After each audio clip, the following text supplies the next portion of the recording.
Junior researcher Melina Brooks sat down at her desk with a steaming cup of coffee in her hand, ready to face a quiet day at SETI. She rubbed her eyes with one hand and placed her cup on her desk with the other. Leaning back in her chair to stretch, she inhaled the aroma of her coffee and reached for her cup. As she did, something unusual caught her eye on the monitor. Melina immediately forgot her coffee. The data filling her screen was irregular and chaotic, pulling her forward in her chair. None of it made sense. "David, come here," she called. David, her supervisor, ambled over to her desk. "What is it this time?" Another discovery of great import.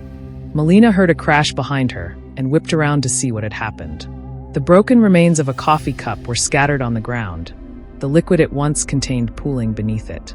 On her supervisor's face, she saw his usual shiny and cheerful expression replaced by shock. His brown skin appeared as pale as a ghost, losing the familiar demeanor she knew him for. "We need to check that our telescopes are working properly," he said. Every time David opened his eyes, the photo in front of him seemed to shift. In 2 hours, David would be sitting in front of the president alongside NASA's Bob Daniels, who looked as if he had just stepped out of a welding shop. Sweat poured down his forehead. "It's coming from the entire surface of the Earth. It's strongest on the continents, but weak through Antarctica." "What could it have been?" murmured the president before speaking more clearly. "Do we know the cause?" The room fell silent for a few seconds, and no one dared to speak. The president's eyes locked onto David's, shining with fear and confusion that pierced directly into David's soul. David quickly broke the visual contact and looked down before speaking. "Nothing within our current understanding of physics can explain it." The gruff voice of General White broke the silence with a commanding tone.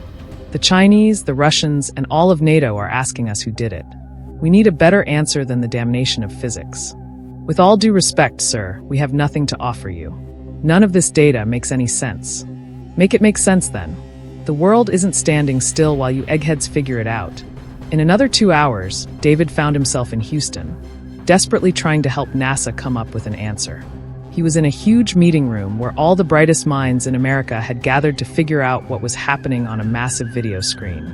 Numerous other scientific conferences were also convened worldwide. The room was a chaotic cacophony of shouts and cries. Each person had a different theory, each country had a different agenda, and nobody truly understood what had happened. Melina continued to sift through the data that had returned from the satellites aimed at the sky. Nothing was discovered amidst the chaotic background noise emitted by the Earth. It seemed that Melina felt as if she were in an abyss, trying to find something deep within her. She told herself she should try harder.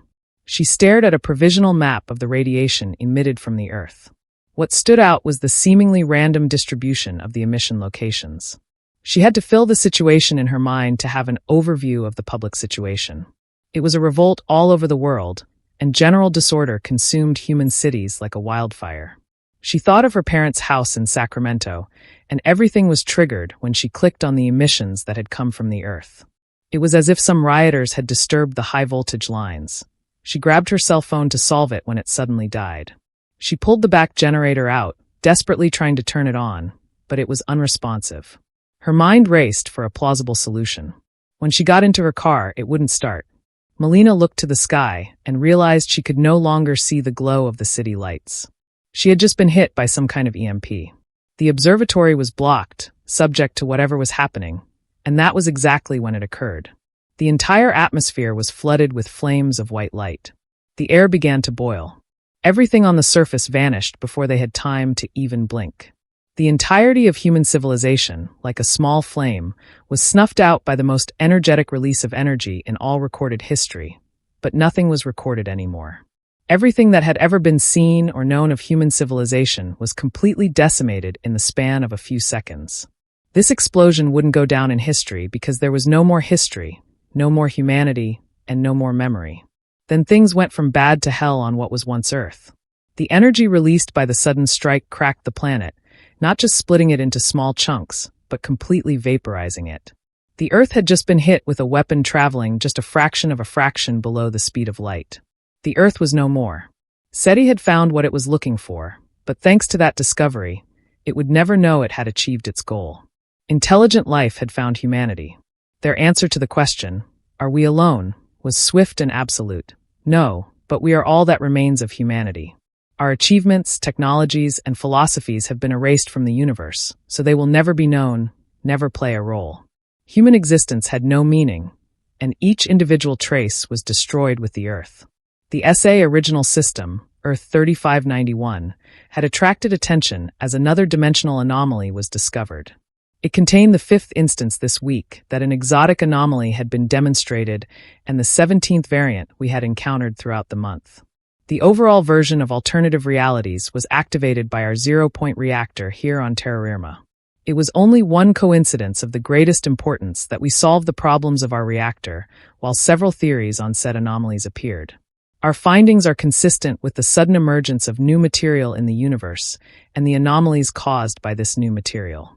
People from alternative dimensions are my formal recommendation that we can conclude the reactor until we discover how to address this unfortunate consequence of the loss of human life in a circumstance, even if it is the continuation of the universe that we are effective. More than relativistic rockets to obtain the post, Professor David Stone, Ph.D., Director of Applied Science at Terra Energy Corp.